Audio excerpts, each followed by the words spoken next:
"You old hag with no money, you're in the way. We'll take all the inheritance. Get out now." Right after Dad's funeral, my brother's wife kicked Mom out. I couldn't believe what my sister-in-law had said. This was just too cruel. I was furious and about to lash out at my brother and his wife, but Mom stopped me. She whispered in my ear, "That girl, she's stunned for." I looked at Mom, confused, not understanding what she meant. "My name is Bonnie. I'm just an ordinary office worker at a small to medium-sized company. My family's home is a famous upscale restaurant in our hometown. When people find out, they're always surprised. They can't imagine someone as plain and unnoticeable as me being associated with fine dining. In reality, I have little to do with that restaurant now." My brother, Riley, followed in Dad's footsteps as a chef, and his wife, Alida, helped run the place. It's clear they will take over the restaurant, and there's no role for me. Dad was a chef and entrepreneur who made the restaurant famous in just one generation. In a word, he was a go-getter. He was tough at work, so I think it was hard on Mom, my brother, and his wife who worked with him. But away from work, Dad was a loving family man who made people laugh with his jokes. I loved Dad for that. Then one day, I got a call from Mom at work. "Your father has collapsed. Come to the hospital right away." I could tell from Mom's voice that Dad's situation was serious. I rushed to the hospital. When I arrived, Mom and the doctor were talking, looking very serious. "Mom, is Dad okay?" I asked after the doctor left, not knowing what was going on. Mom was looking worriedly at Dad, lying in bed and stroking his hand.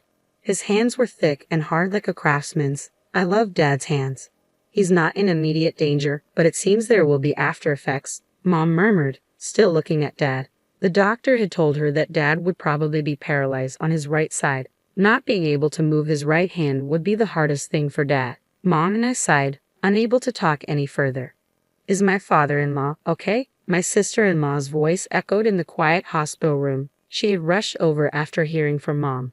I thought she was worried, but as soon as she heard about Dad's condition and the after effects, her expression changed, and she began to smirk.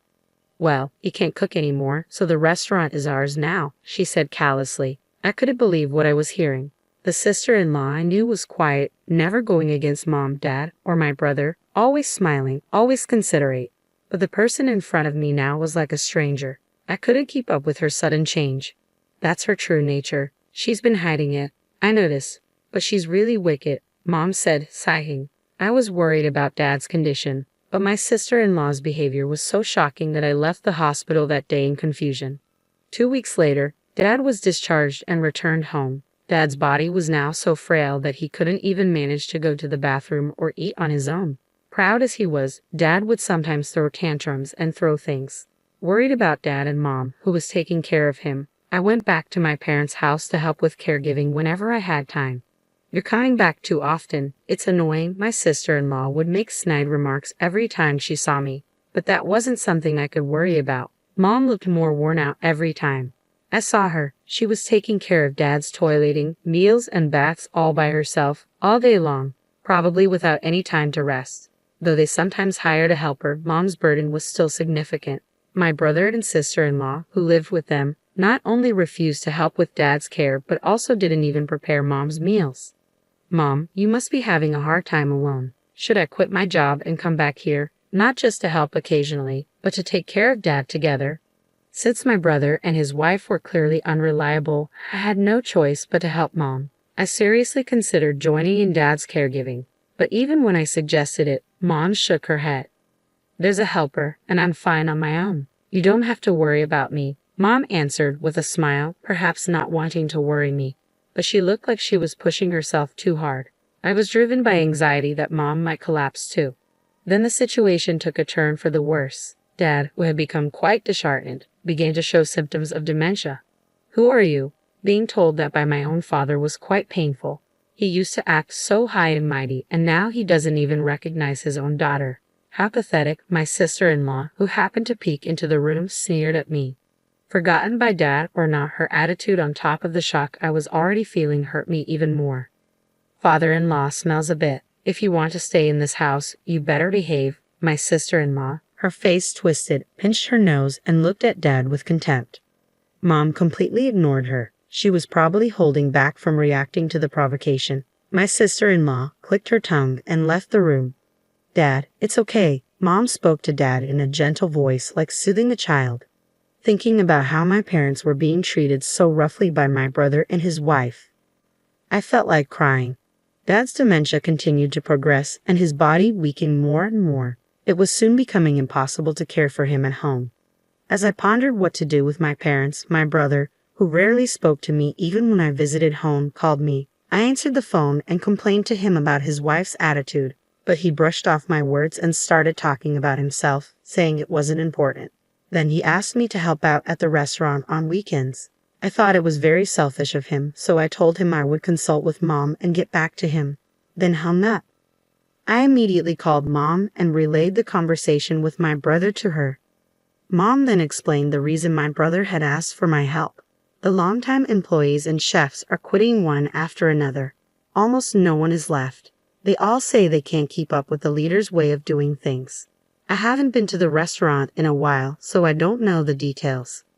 Mom was no longer involved in the restaurant's operations, but even while caring for Dad, she was concerned about it. It was a place they had worked hard to build together. There must be a strong attachment, and it was only natural to be concerned. She must also be worried about the employees with whom they had shared joys and sorrows. From Mom's voice, I could sense her disappointment that things had come to this. I'll go help out at the restaurant this weekend. I'll see for myself what's going on, so don't worry. After discussing it with my mom, we decided that Dad would go to daycare while I couldn't help with caregiving that weekend. I changed into an employee uniform in the locker room of my family's restaurant. How many years had it been since I last wore this uniform? I felt nostalgic, but looking around, I didn't recognize any faces.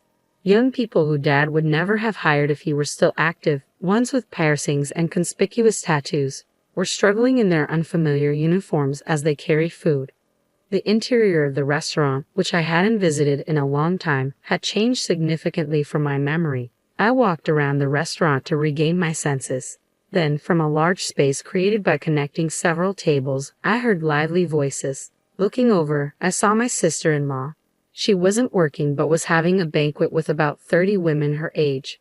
My sister-in-law was sitting in the center of the table, happily guzzling wine. Ladies of my class, all our dishes are high-end and delicious. Today's my treat, so enjoy yourselves to the fullest. Truffles, foie gras, eat as much as you want. My sister-in-law, who seemed quite drunk, used an empty wine bottle as a microphone and said something outrageous. Tears erupted from those present. Elena, are you serious? Doing that will cause a huge deficit for the restaurant. I hurried over to my sister-in-law to stop her. She suddenly changed her cheerful face and glared at me. Shut up. A sister-in-law who can't even get married should keep quiet. This is my restaurant, so I can do whatever I want, she said, making a dismissive gesture to shoo me away. This is my parents' restaurant. I swallowed those words and left the table. The situation in the restaurant was dire. The kitchen was overwhelmed by the unreserved, all-you-can-eat orders from the group led by my sister-in-law, and they couldn't handle the orders from other customers. Regular customers from Dad's time were so angry that they left, saying, "How long are you going to make us wait?" I had never seen these customers angry before. Realizing how bad it was, I asked the chefs to put my sister-in-law's table on hold and suggested prioritizing the other customers, but they said they couldn't. My sister-in-law had told them to prioritize her table. If they didn't listen, they would be scolded later, the chef said, looking down. My brother was engrossed in a horse racing broadcast, seemingly oblivious to the chaos. He probably became a chef just by going along with the atmosphere around him. As soon as Dad, who was intimidating, was gone from the kitchen, this happened. Since childhood he had always watched Dad's face, and now that Dad was gone, he was watching Elita's face. This was not good. I approached the table again to warn my sister-in-law about the orders. Just then, a long-serving employee whom I knew was telling my sister-in-law, "We can't serve that dish anymore.